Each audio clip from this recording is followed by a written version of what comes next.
got so much motherfucking design on right now. Bring it down, bring it back, make it clap. I got 3 old guys, I'm the block, bitches on my line, and you know. Halo teman-teman, kembali lagi bersama saya di Learning Journal yang ke-14.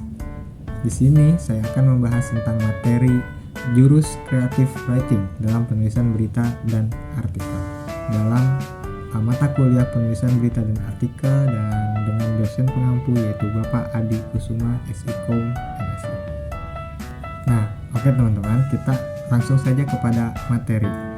Nah, berdasarkan pemaparan minggu kemarin, saya mempunyai kesimpulan yang dapat diambil, yaitu sebagai berikut.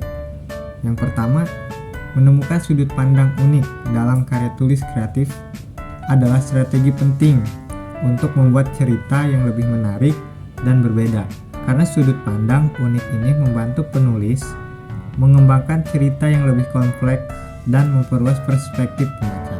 Lalu yang kedua, ada dalam penulisan berita terdapat 3 gaya bahasa. Yang pertama gaya personal, yang kedua telegrafik, lalu yang ketiga ada semi formal. Nah, gaya personal bersifat sederhana, bersahabat dan santai. Nah, ini cocok untuk pembaca yang tidak terlalu bervariasi. Lalu yang selanjutnya ada gaya telegrafik, yaitu meniru bahasa telegram dengan ungkapan singkat dan tegas.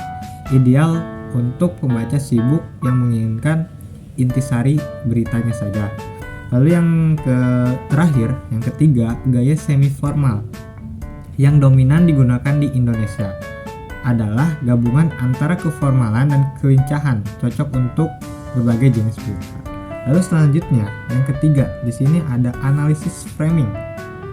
Nah, analisis framing memungkinkan wartawan menerapkan standar kebenaran dan batasan-batasan tertentu dalam mengolah berita.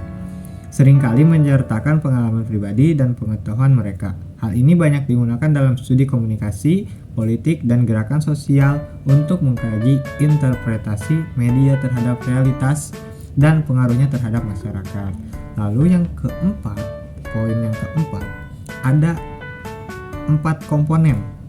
Nah, di sini ada 4 komponen penting dalam multimedia.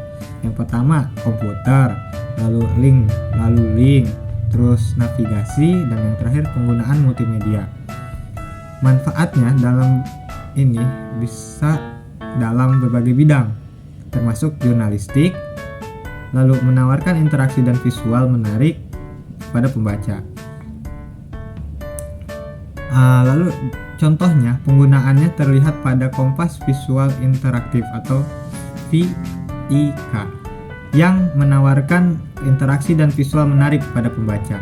Wartawan modern harus mahir dalam berbagai keterampilan multimedia untuk mengikuti perkembangan zaman. Penggunaan multimedia dalam pendidikan juga terbukti meningkatkan efektivitas dan hasil belajar. Lalu yang terakhir, yaitu poin kelima, menulis memiliki banyak manfaat, termasuk memperkaya pembendaharaan kata dan meningkatkan kemampuan berpikir kritis dan kreatif.